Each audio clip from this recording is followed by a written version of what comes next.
The morning mist hung low over Pine Lake, curling around the cabin's eaves like ghostly fingers. I inhaled the crisp scent of pine and damp earth, expecting the familiar comfort of a quiet weekend retreat. My hand hovered over the coffee mug, the warmth seeping into my fingers, when something caught my eye. A bright red "Sold" sign had been planted firmly in the front yard. My cabin, my grandfather's cabin. I blinked, twice. Slowly, I leaned forward and squinted, half expecting it to vanish, some cruel optical illusion. But no, there it was, glaring at me like a judge passing final sentence. Every beam of that weathered 1923 cabin, every hand-carved railing, and every stone of the old fire pit my grandfather had built with trembling hands after the war mocked me silently under the glaring letters of that sign. "Alex, is that real?" Jennifer's voice trembled behind me. She always had this uncanny ability to sound both calm and terrified at the same time, like she was the emotional barometer of our household. She had been walking behind me, coffee in hand, ready for our usual Saturday morning ritual of fishing by the lake, when her eyes landed on the sign. "It's real," I said softly, though my stomach felt like it had dropped into the lake itself. They sold our cabin." Jennifer's grip tightened around my arm. How is that even possible? We've lived here for generations. No one, no HOA, can just sell your property. I stepped closer to the sign, reading the small print at the bottom. Pine Lake Homeowners Association. Contact number. Auction date. My pulse hammered against my temples as I realized the horror wasn't just in the sign. It was the knowledge that Bethany Harwick, the classic entitled HOA Karen, had somehow executed this move without notifying me. No letter, no phone call, no warning. Just sold. I could feel the adrenaline prickling along my spine, sharp and metallic, the way it always did when facing a complex problem. Years as a real estate investor had trained me to recognize leverage, to spot opportunities hidden in chaos. But this was personal, deeply personal. This was the violation of legacy, family heritage, and legacy is something you don't just replace with a cold cash transaction. I turned slowly to Jennifer. "We need to assess this calmly," I said, my voice steady even as my fists clenched. "Losing your temper here won't recover the property." Jennifer shook her head, eyes flashing with fury. "Calmly? Alex, they sold our home. The place your grandfather built, the place Tyler grew up fishing, the place that survived floods, fires, and every storm Pine Lake could throw at it. Gone." I raised a hand. "I know. And that's exactly why we're not just going to sit here. This isn't about flipping a bad deal. This is about taking control, about ensuring Bethany Harwick and her HOA understand exactly who they're dealing with." I finally introduced myself to the story I was about to live. Alex Carter, 44, married to Jennifer, father to Tyler, and lifelong believer in calculated strategy. Real estate investor, expert in land and legal leverage, calm under pressure, meticulous in planning. I'd spent decades turning properties into profitable ventures, and I'd learned something essential. The same skills you use to invest can be used to defend what's yours, to protect what generations before you built, and to exact revenge.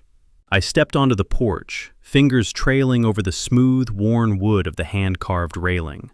Every groove told a story. Grandfather's workshop, Tyler's first fishing lesson, Jennifer and I renovating the kitchen after our divorce finalized years ago.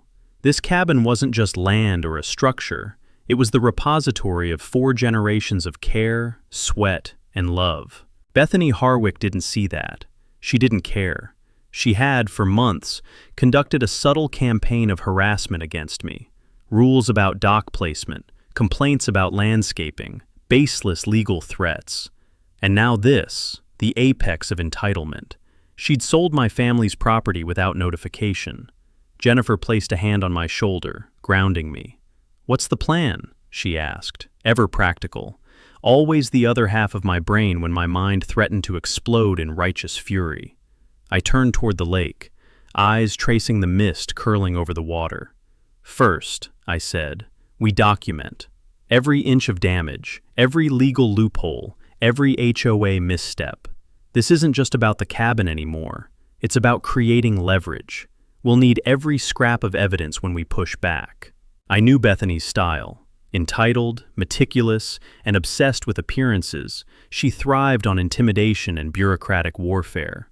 Her husband, David, worked in construction and often used insider knowledge to assist her schemes. We had to assume she'd be ready to escalate, but so would we. Calmly, strategically, deliberately. Pulling out my phone, I began taking photos of the sold sign, capturing every angle, every detail. Jennifer began cross-referencing property records online. Tyler, our son, silently observed, absorbing the tension, his 15-year-old mind already understanding that the world sometimes demanded strategy over reaction. I reviewed the county property database while Jennifer called old family friends, neighbors, and anyone who could verify that the cabin had never been sold. The legal documents confirmed our suspicion. No signatures, no notice, no contract we'd signed. The HOA had overstepped, and Bethany had used procedural loopholes to orchestrate the sale without alerting the rightful owner. Jennifer looked up, her expression a mix of anger and determination. "Alex, you're not going to just let her get away with this, are you?" I smiled faintly, coldly. "No, not just get away. We're going to take it further, much further. She thinks selling the cabin is her victory. She has no idea what's coming." The first step was containment, ensuring Bethany didn't sell to a third party or lock us out permanently. I drafted a flurry of emergency letters to the HOA, threatening legal injunctions to freeze the sale, citing procedural irregularities, statutory notification requirements, and grandfathered property rights. Jennifer drafted emails to the county clerk, requesting immediate verification and documentation. Tyler, ever vigilant, set up cameras around the cabin to monitor any further HOA intrusions. But documenting and freezing the immediate threat wasn't enough. My mind drifted to strategy, the sort of cold, calculated moves that could turn this personal disaster into a complete reversal of fortune. Bethany's entire power rested on her control over the subdivision. If we could shift the ownership of surrounding lots, if we could acquire enough property, suddenly she wouldn't just be dealing with one cabin owner. She'd be facing a landowner coalition with real leverage, led by the very man she thought she could intimidate. Jennifer noticed my distant stare. "You're thinking bigger, aren't you?"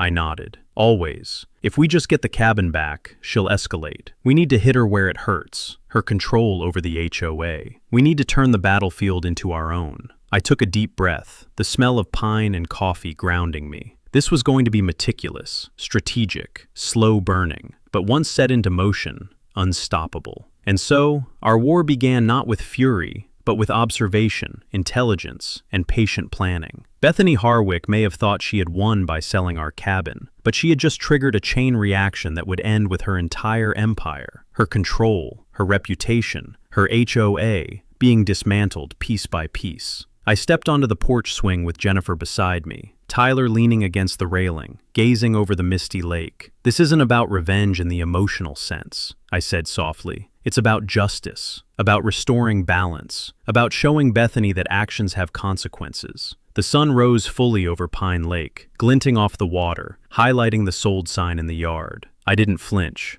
I didn't panic. I had a plan. And plans, when executed with patience and precision, are more powerful than anger. That morning, we weren't just a family reacting to a theft. We were architects of a future in which Bethany Harwick's entitlement would collide with the harsh reality of strategic justice. And for the first time since I saw that sign, I smiled. Because she didn't know it yet, but she had just sold herself into a trap she couldn't escape. The morning sun glared off the lake like it was mocking me. My coffee trembled in my hands as I stared at the bright red "Sold" sign planted firmly in my own front yard. And a strange, icy calm washed over me. Most people would panic, call a lawyer immediately, and maybe even curl up in fear. Me? I already knew panic solves nothing. I had a problem, yes, but problems are just opportunities in disguise. The question wasn't, what do I do? It was, how do I make them regret ever touching my property? Jennifer stood beside me, arms crossed, face tight with restrained anger. She had the exact same look I wore on critical inspections, a mix of focus, evaluation, and simmering fury. She was more than my wife. She was my right hand in every strategic operation. If anyone could help me unravel this mess and turn it against the HOA, it was her. "Alex," she said quietly, "someone didn't just sell our cabin. They forged documents. There's no way the HOA has legal authority to do this. This isn't just overreach, it's fraud."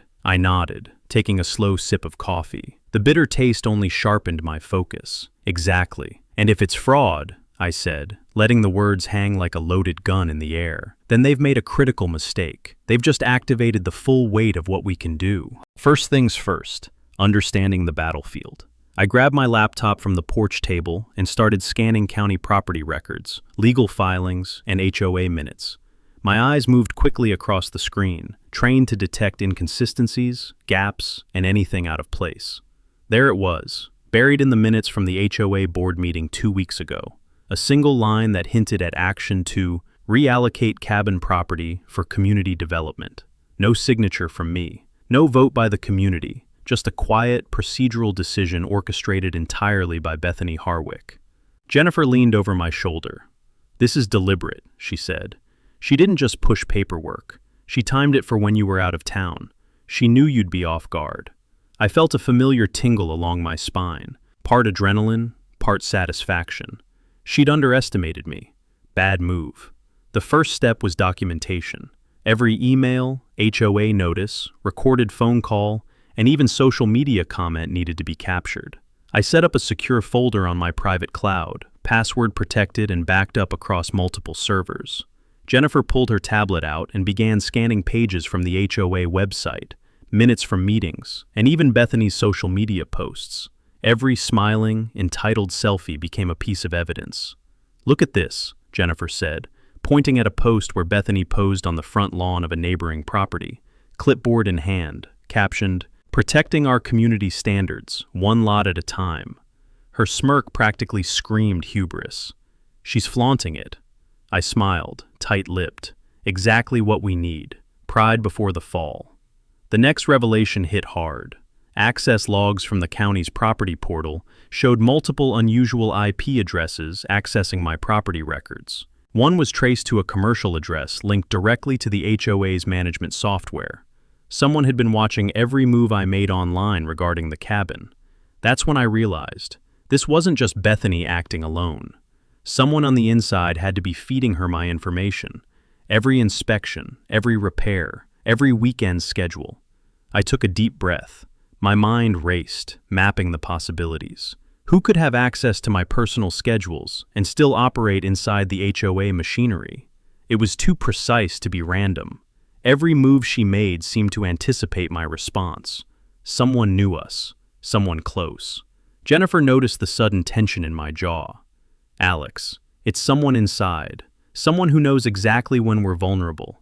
Look at the timestamps. She knew when we were fishing, when Tyler was home alone, every single time." I nodded, tracing the lines of evidence like a forensic investigator. "And that means," I said slowly, "we're dealing with two threats, Bethany and her secret informant. Eliminate either one and the pressure collapses, but remove both and we control the board." We spent the rest of the morning systematically combing through everything. HOA emails, property deeds, communication logs, and even archived meeting notes. Jennifer called neighbors quietly, gathering anecdotal evidence. It was delicate work. Bethany had spies everywhere, or at least people who feared her enough to report minor observations as major concerns. The intel started coming together. Bethany had orchestrated the sale using what looked like a procedural loophole. Our cabin was grandfathered in under older community rules, but the HOA board minutes made a vague reference to a new land redistribution program. If challenged, they could argue that the sale was a board-approved action, not a personal vendetta. But that argument only worked if no one questioned their authority, and that was where I came in. By afternoon, I had secured surveillance cameras around the property, hidden, discreet, and capable of capturing movement across the lakefront lot. Every entry point, every window, and even the path from the main road to the cabin was under watch. Jennifer handled the tech flawlessly. Her background in cybersecurity and her keen intuition for behavior patterns made her perfect for this. "We'll know the moment Bethany or anyone steps onto our property," she said. "Every move, time-stamped and logged." Meanwhile, I contacted a private real estate attorney familiar with HOA regulations. Over the phone, I outlined the situation without revealing my full plan. Fraudulent sale, potential insider access, deliberate intimidation, I listed. The lawyer paused. "Mr. Carter, if this is documented, you may have leverage to not only reverse the sale, but also pursue legal action that could cripple the HOA financially." I ended the call with a quiet acknowledgement. Leverage. That was the word. In every negotiation, every revenge scenario, leverage is everything. Bethany had underestimated that. By evening, Tyler returned from school. He was curious about all the activity, but Jennifer and I kept the mood calm. We didn't want to panic him, but I briefed him gently. "We're taking back what's ours. Step by step, strategically. No rash moves. Just like fishing, you wait, you observe, then you strike at the perfect moment." He nodded, eyes wide. I could see both fear and determination. This was a lesson not just in protecting property, but in understanding how to face entitlement and abuse without losing yourself. That night, while reviewing surveillance footage, we noticed something odd. A delivery truck had circled the neighborhood twice, stopping briefly at Bethany's property, then gliding past ours. The timestamp matched perfectly with a suspicious log of property record access I'd noted earlier. My gut told me she had accomplices helping coordinate these moves, people willing to skirt legality to protect her own sense of authority. Jennifer looked over my shoulder, frowning. "Alex, she's building her own army. If we don't act carefully, it'll escalate." I leaned back, eyes scanning the darkened lake beyond the porch. The cabin's reflection shimmered in the water, centuries of family history staring back at me. The weight of it all settled into my chest. This wasn't just a fight for land. This was a fight for legacy, for pride, for the principle that no entitled bureaucrat could steamroll over history and family heritage. I spoke quietly and deliberately so only Jennifer and Tyler could hear. "Tomorrow we begin the first phase. Observation, gathering intelligence, finding every loophole, every hidden document, every piece of leverage Bethany thinks she owns. And when the time comes, we'll use it." She nodded, eyes fierce. "We're ready. Let her make mistakes. We'll be waiting." As the night settled over Pine Lake, the air thick with pine needles and the scent of cold water, I felt the first flicker of satisfaction. Bethany Harwick had made a critical error. She had assumed I'd react emotionally, without strategy. She had underestimated patience, preparation, and the sheer power of documentation. And in my experience, that's when entitled people break, not under force, not under anger, but under the slow, inevitable collapse of their own hubris. I closed my laptop, took a deep breath, and let the darkness settle. The cabin wasn't just a building, it was a fortress, and every fortress has its weak points. Bethany had just revealed hers. Tomorrow, the hunt begins. The morning sunlight crept across the lake, hitting the weathered porch just enough to highlight the cracks in the old wood, each fissure a reminder of decades our family had poured into this cabin. I sipped my coffee slowly, letting the bitter warmth anchor me, because today wasn't going to be about anger. It was going to be about precision. I had spent the past 48 hours combing through legal filings, county records, and HOA minutes, every scrap of paper that could tell me how Bethany Harwick and her board had the audacity to sell our cabin without so much as a courtesy call. Jennifer stood beside me, laptop balanced on her knees, scrolling through property deeds and emails she had intercepted from Bethany's sloppy digital habits. "Alex, look at this," she said, pointing to a spreadsheet she had created with painstaking detail. "Every property Bethany controls in the subdivision, every lot, every loophole she exploited. We can trace it all." I leaned over, squinting at the numbers and parcel IDs. The spreadsheet looked like a battle map, each highlighted cell a target in our growing strategy. This wasn't just about reclaiming our cabin anymore. This was about turning the entire HOA hierarchy upside down.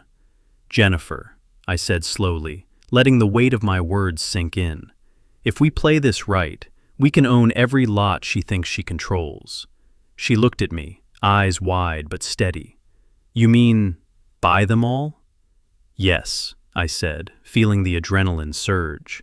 Every single one. Not as revenge in the petty sense, but as leverage, control, authority over a system that thought it could steamroll us without consequence. I took another sip of coffee, feeling the sharp taste mix with the metallic tang of anticipation. My eyes wandered to the lake, calm and deceptive. Out there, reflections danced across the water, hiding nothing yet revealing nothing. Just like Bethany. I thought back to the first time we realized she had crossed a line. That smug, self-satisfied smile when she hung the sold sign on our porch. She had thought it would break us. Instead, it lit a fire. A methodical, calculated fire.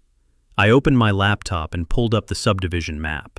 The HOA covered 32 lots, clustered around winding roads and lakefront property. Bethany and her inner circle of loyal McMansion owners had quietly consolidated control over the HOA board. But my research was starting to show cracks. Ownership transfers, unpaid dues, unrecorded sales, all tiny fissures that could be exploited. Look here, I said, highlighting a small corner lot near the southern cove. This one's owned by the Hendersons. They were too scared to attend last month's HOA meeting. But the deed shows only partial ownership. A small cash offer could buy their vote, or their property, legally. Jennifer nodded. And if we start there, the domino effect begins. People will see momentum building. Bethany will start panicking. And panic makes people sloppy. I smiled grimly. Panic was exactly what I wanted her to feel. Not loud, not dramatic, just that creeping, stomach-turning awareness that control was slipping. And the best part? We weren't exposing ourselves. Every move would be documented, every purchase legal, every step calculated to ensure Bethany couldn't touch us. Tyler wandered onto the porch, still groggy from the night before. He had stayed up until 2 a.m. reading every email and document Jennifer had pulled, trying to understand the scale of what we were about to do. At 15, most kids would shy away from corporate strategy meetings. Not Tyler. He had inherited my patience and Jennifer's unshakable calm. "Morning, Dad," he said, eyes slightly red from lack of sleep. I was thinking, if we focus on the lakefront lots first, we get visibility. People see the power shift. Bethany can't ignore that. I ruffled his hair, feeling the familiar mix of pride and responsibility. Exactly. But it has to be surgical. We can't let her anticipate our moves. Timing, Tyler. Precision. He nodded, already absorbing the lesson that had taken me decades to master. Revenge isn't about rage. It's about patience and strategy. Jennifer pulled up another document, a scanned HOA newsletter from last year. Bethany's messaging was clear. Control the perception, control the narrative. But her emails had a fatal flaw. She underestimated who she was dealing with. Every communication, every complaint, and every internal memo contained patterns. And I was good at reading patterns. "Look at this," I said, pointing to a highlighted section. Bethany always pushes her campaigns on weekends. She assumes families will be busy, distracted, or vulnerable. But if we shift the timing, we can dictate the pace of conflict. Jennifer's finger hovered over the map. And if we combine that with selective purchases, we start controlling the votes. She won't have the numbers to enforce her agenda. I leaned back, letting my mind wander through every confrontation, every false report, and every sneer from Bethany over the past 6 months. The SWAT-style raid, the sold sign, the fake compliance letters.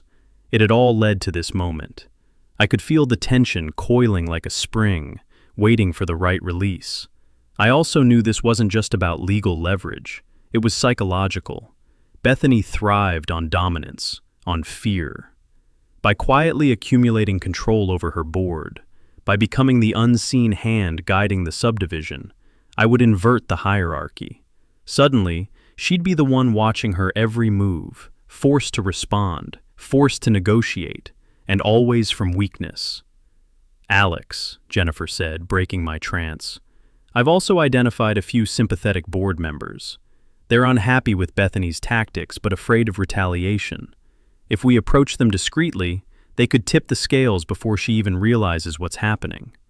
I exhaled slowly, imagining the possibilities. The HOA, once a monolithic obstacle, was now a chessboard, and we had the advantage: patience, documentation, and the ability to operate in shadows until the decisive moment.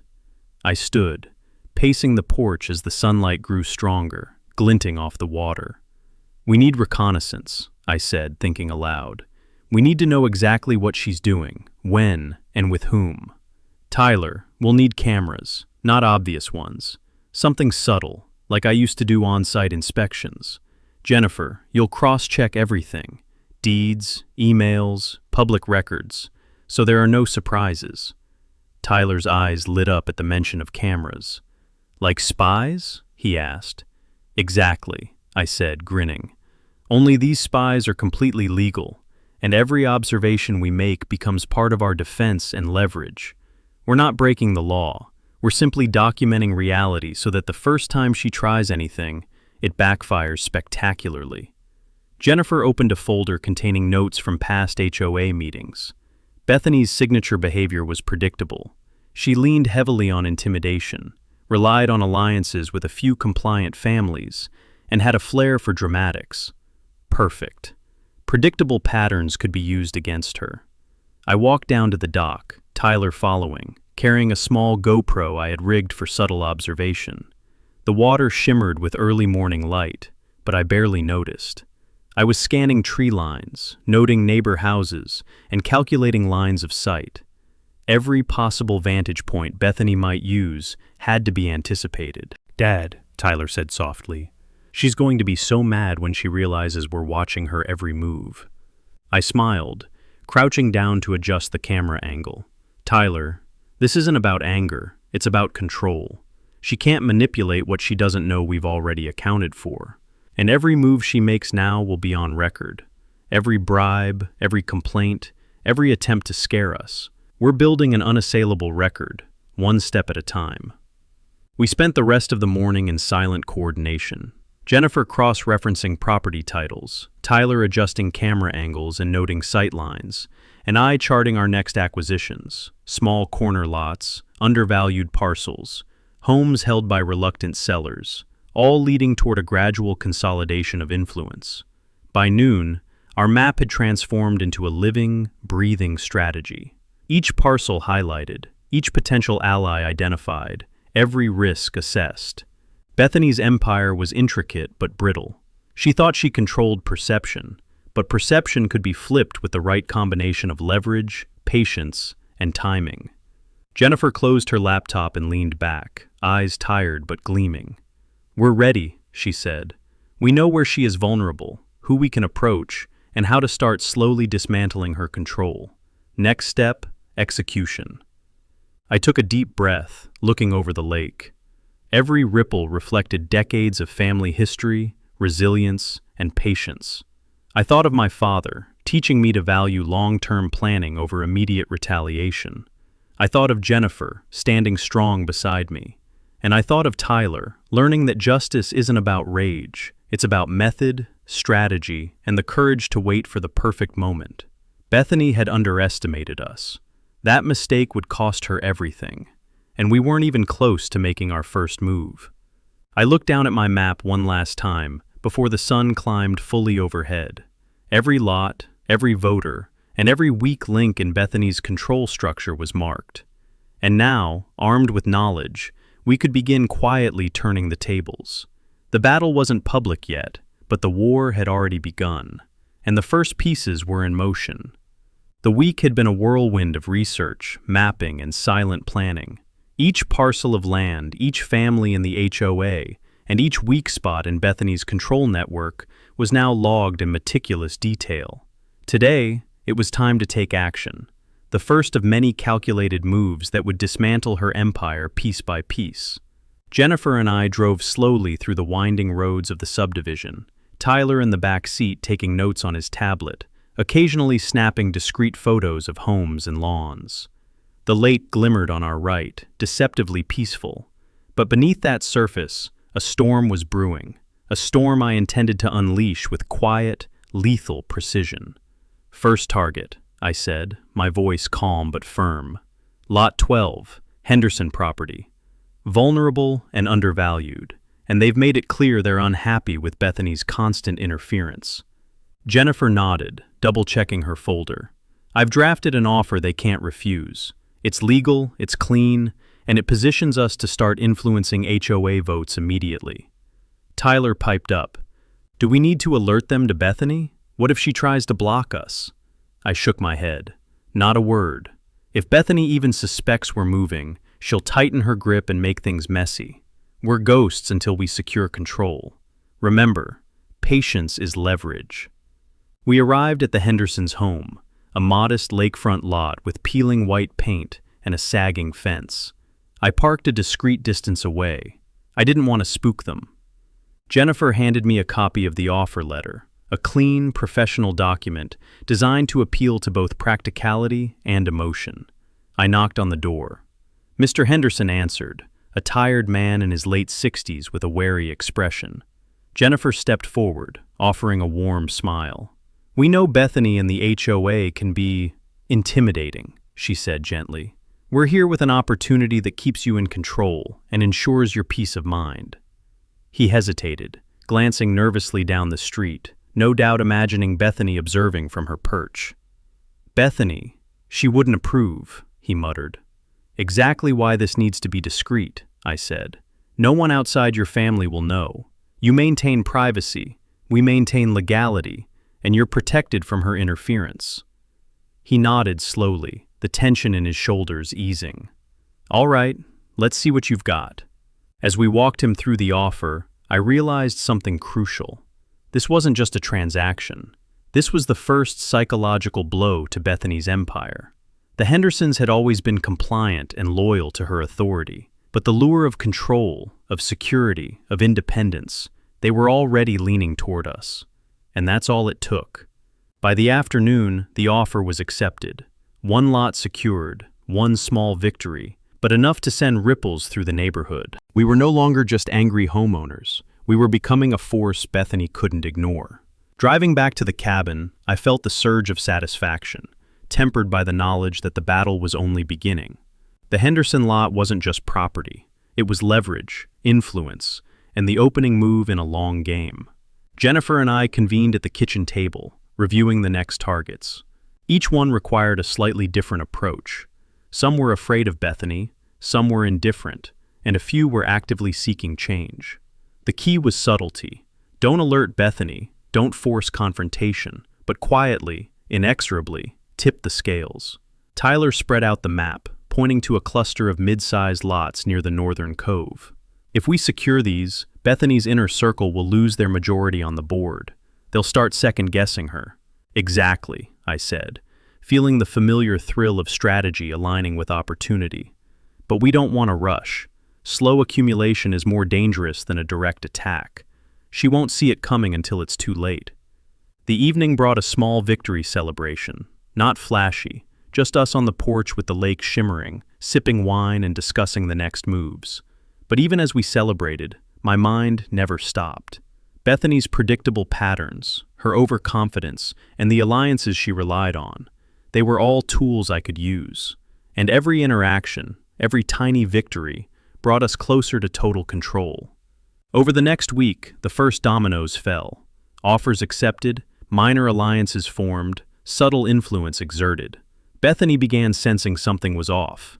Emails from disgruntled residents started trickling into her inbox. Complaints that had been buried for months resurfaced. And yet, she couldn't identify the cause. She couldn't see me. She couldn't see us. By the end of the week, I had a clear view of the shifting landscape. Bethany's confidence was eroding, replaced by irritation and paranoia. The Henderson lot, our first success, had sent a message, and she didn't even know it yet. Jennifer and I sat in the cabin late one night, reviewing the strategy. Tyler had fallen asleep with his tablet still open, mapping future targets. "One move at a time," I reminded Jennifer, tracing the parcels with my finger. "But every move needs to be irreversible. The key is to never leave room for her to recover." Jennifer nodded, exhaustion and determination in equal measure. She won't see it coming. We've got the law, the leverage, and the people on our side. Every step we take, she loses a little more control. I poured another glass of wine, staring out at the lake. The calm surface belied the storm we were creating. Bethany thought she ruled this neighborhood with fear and intimidation, but she had underestimated us. And as I looked at Jennifer, Tyler, and our growing arsenal of legal and psychological tools, I knew this was just the beginning. Tomorrow, we would begin the next phase, influence over the HOA board itself. But for now, the first move was complete.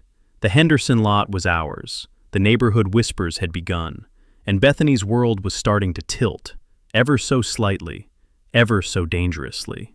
The war had quietly escalated, and from here on, every step we took would be precise, calculated, and irreversible. Bethany may have thought she controlled everything, but control was an illusion, and illusions were meant to be shattered. Power doesn't disappear all at once. It fractures, quietly, invisibly, like ice spreading under someone's feet before they even realize they're standing on a frozen lake. Bethany Harwick still walked through the subdivision like she owned it, clipboard tucked under her arm, sunglasses perched just low enough to intimidate. That same smug posture she'd perfected over years of bullying residents into compliance. But something had changed. She felt it, and so did I. I watched her from the porch one afternoon as she stopped to talk with the Morrisons, one of her most loyal supporters. Normally, those conversations were short, confident, and authoritative. This time, it dragged on. Her hands moved more. Her smile tightened. The Morrisons crossed their arms. When she finally walked away, she glanced around. Not casually, suspiciously. Jennifer noticed it too. "She's starting to feel it," she said quietly, closing her laptop. "She doesn't know what yet, but she knows control is slipping." That was exactly where I wanted her. Because the moment someone like Bethany realizes they're losing power, they make mistakes. Big ones. And I had positioned us perfectly to catch every single one. The board behind closed doors. HOA boards love secrecy. They pretend it's about efficiency, but really it's about insulation, keeping decisions away from the people they affect. Bethany had mastered that system.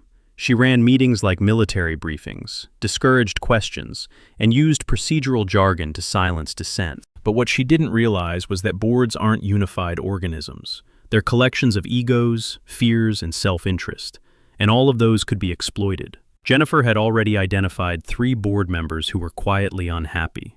Not rebels, not heroes, just people who were tired of Bethany's dominance but too afraid to oppose her openly. Fear was Bethany's currency. So we started removing it, not with confrontation, with protection. The first defection. It began with Carol Weiss, vice secretary, quiet, organized, always voted with Bethany, but never spoke much. Jennifer approached her first, not directly, not aggressively, just a casual conversation at the community mailbox. "No HOA talk," Jennifer said with a warm smile. "Just neighbors."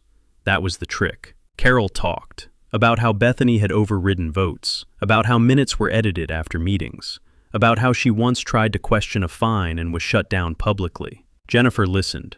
Then she did something Bethany never did. She offered security. "We're acquiring multiple lots," Jennifer said calmly, legally, quietly, "and we're backing any board member who wants transparency. You wouldn't be alone." Carol didn't answer immediately. But 2 days later, she forwarded Jennifer an internal HOA email chain. That's when I knew the dam had cracked. What the emails revealed. Bethany wasn't just aggressive, she was sloppy.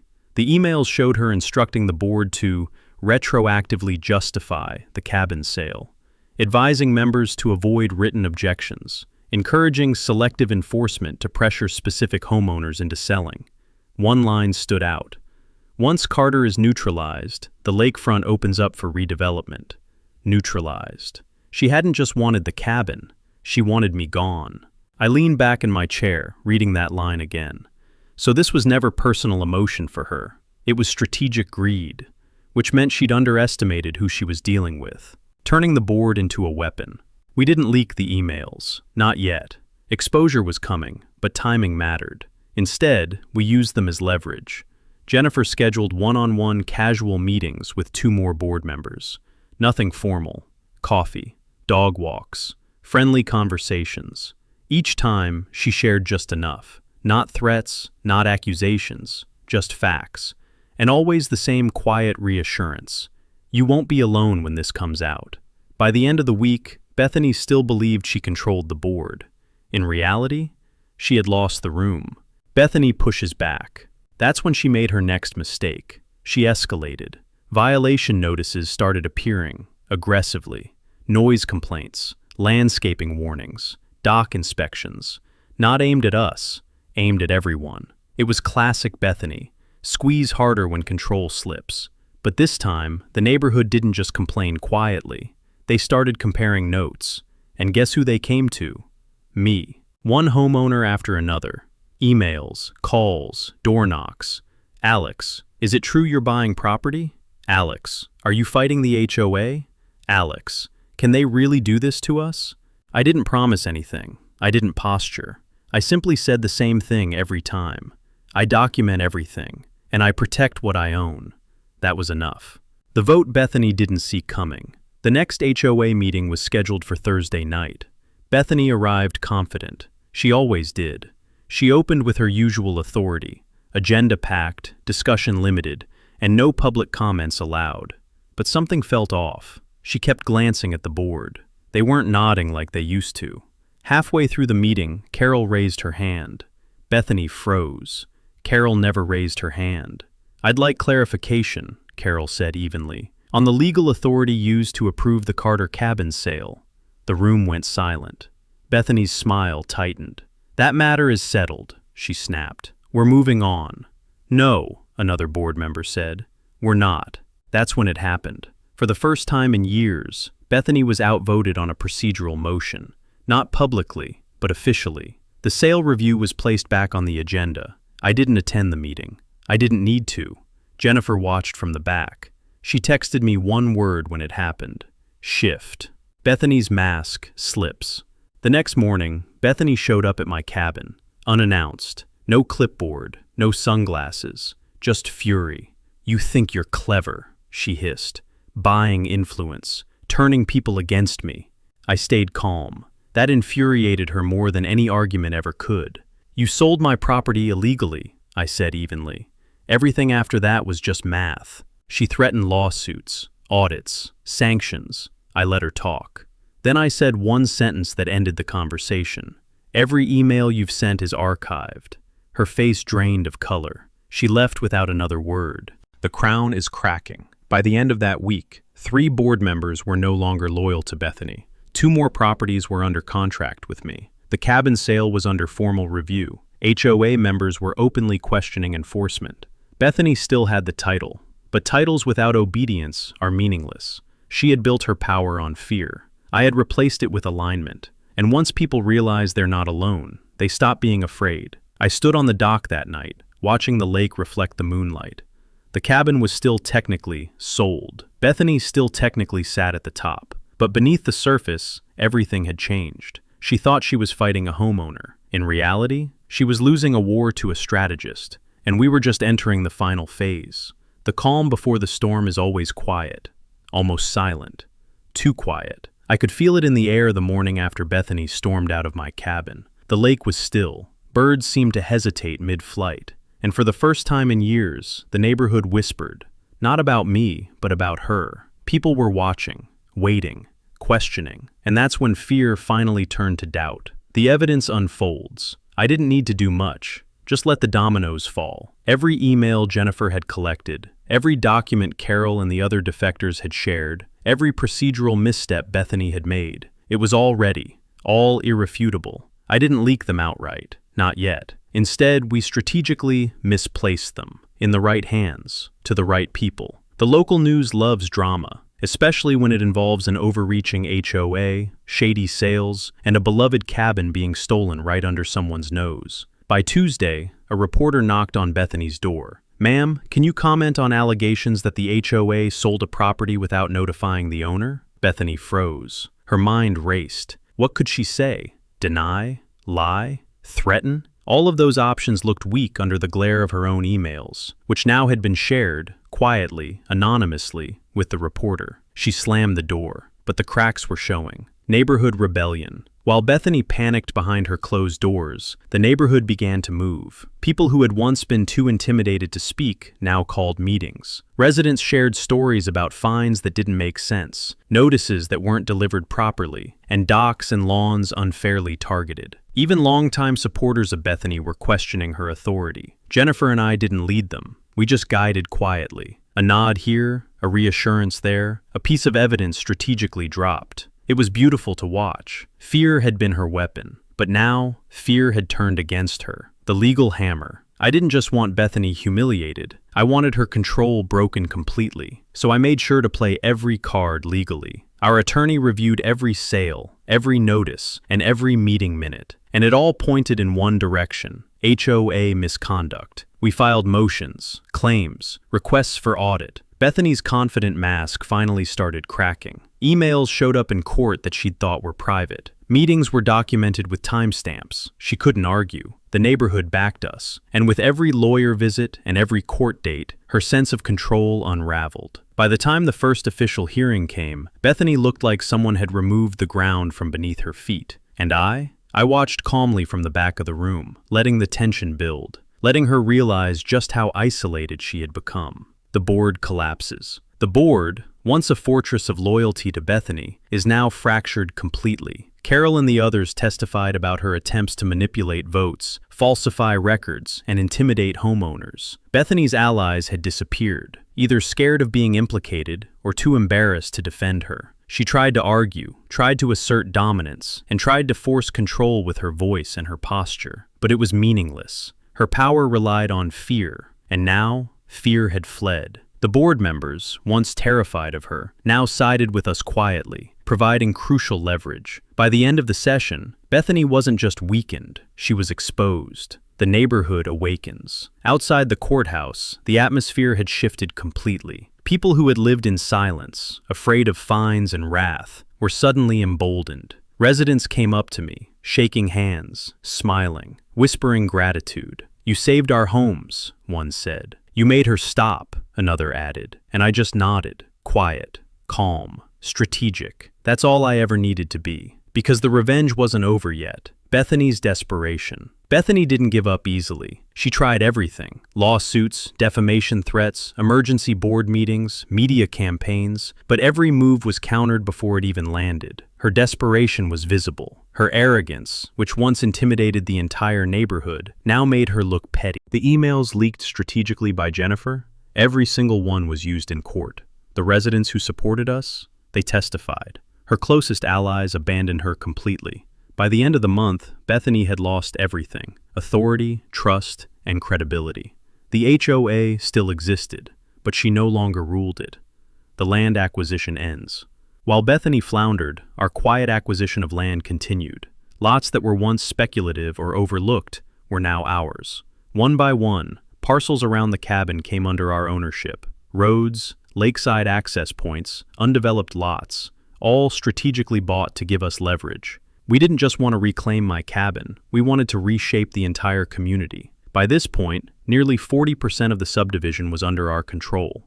Bethany realized she was no longer negotiating from a position of strength. She was negotiating from weakness. Every move she made now required my approval. Every decision could be blocked, every plan scrutinized. The irony was delicious. The first public admission. The HOA held its first community meeting since Bethany's fall. She attempted to address the residents, trying to salvage authority. She began, but the room interrupted her. "You lied about the cabin," a homeowner shouted. "You threatened our homes," another added. "Why should we trust you?" Dozens more echoed. Bethany tried to maintain composure, tried to regain control, but it was gone.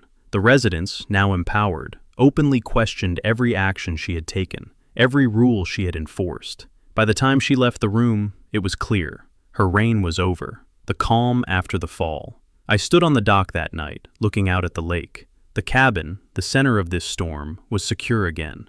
Bethany had been stripped of her power, her credibility shattered, and the neighborhood awakened from years of silent oppression. Jennifer joined me, handing over a fresh set of lot deeds.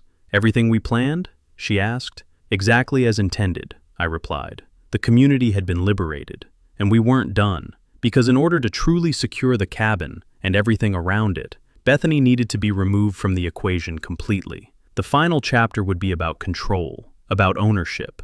It's about showing her that the one who underestimates people like me always pays the price. And by the time I was done, the HOA wouldn't just be free from Bethany, it would belong to us. Power doesn't always announce itself with noise. Sometimes it arrives quietly, on letterhead, in wire transfers, in signatures that change everything. The morning after Bethany's final meltdown, I woke up on my grandfather's porch with a cup of black coffee and the strangest feeling of peace I'd had in months. The lake was glassy. Mist hovered just above the water like the past trying to hold on. The old cabin creaked the way it always had, as if reminding me it had survived wars, recessions, and now, her. Jennifer joined me, barefoot, wrapped in one of my old hoodies. She didn't say anything at first. She didn't need to. We both knew. Today wasn't about anger anymore. Today was about ownership. The final audit.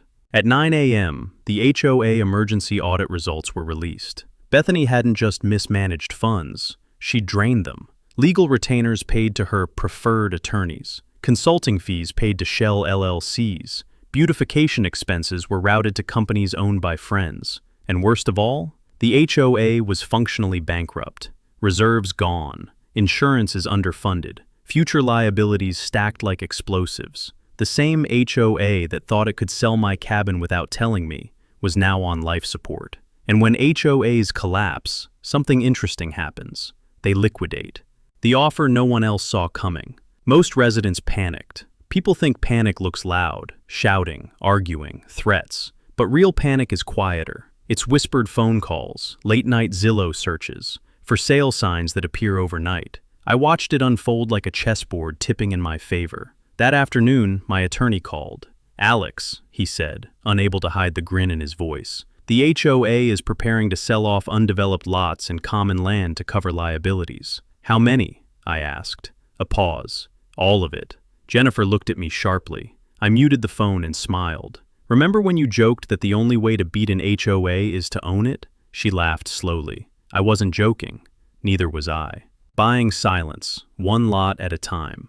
I didn't rush. That's what Bethany would have done. Storm in, announce dominance, and scare people. I did the opposite. Quiet offers, clean contracts, above market prices with no drama. Some residents sold because they were scared, some because they were tired, some because they finally realized the HOA had never protected them, only controlled them. Within 2 weeks, I owned the lake access road, the greenbelt behind Bethany's former house, 3 vacant waterfront lots, the land under the HOA sign itself. The irony tasted better than any revenge fantasy ever could. People started whispering again, but this time, it wasn't fear. It was curiosity. Bethany's last phone call. She called me on a Thursday night, private number. I let it ring 3 times. "Hello?" Her voice was different now, not sharp, not commanding, tired. "You're buying everything," she said. "I'm investing," I replied calmly. "You can't just... This was supposed to be a community." I took a slow sip of coffee. "It was supposed to be," I said, "until you treated it like a personal kingdom." Silence, then bitterness. "You planned this." I didn't lie. "No, I adapted." She exhaled shakily. "You ruined us." "No, Bethany," I said gently. "You just finally met consequences." She hung up. That was the last time we ever spoke. The vote that changed everything. The final HOA meeting felt surreal. No shouting, no threats, no Bethany at the podium. Just residents, tired, hopeful, cautious. I stood when it was my turn to speak. "I'm not here to control this neighborhood," I said. "I'm here to stabilize it." I laid out the numbers, the purchases, the plan. No surprise fees, no harassment, no selective enforcement. And then I made the move no one expected. "I'm dissolving the HOA." The room froze, gasps, murmurs. "You'll retain voluntary community guidelines," I continued. Maintenance by choice, not coercion. And grandfathered properties, including mine, are permanently protected. A woman near the back started crying. A man whispered, "Is that allowed?" My attorney nodded. Perfectly legal. The vote wasn't even close. After the fall, Bethany and David moved out quietly. No goodbye tour, no dramatic farewell.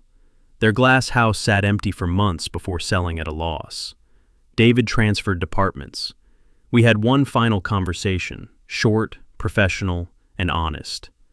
"I should have stopped her," he said. "Yes," I replied, "you should have." But I didn't destroy him. Because revenge isn't about erasing people. It's about ending patterns. What replaced the HOA? We replaced fines with funds, rules with respect, fear of choice. Jennifer helped start a neighborhood trust. I donated land for a small lakeside park, named after my grandfather. Tyler learned something more important than winning. He learned that power doesn't scream, it waits. The morning after everything ended. 1 year later, I sat on the same porch. Same coffee, same lake, same cabin.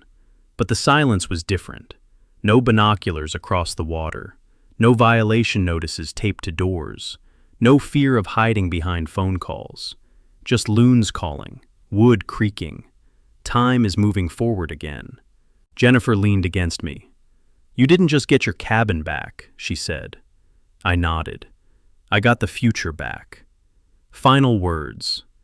If you're watching this because you feel powerless, because an HOA, a bully, or a system thinks you're too small to fight back, remember this. You don't beat control by matching its noise. You beat it by understanding leverage, by staying calm, and by letting your enemies collapse under the weight of their own arrogance. They sold my cabin without telling me, so I bought the neighborhood, and I never raised my voice once.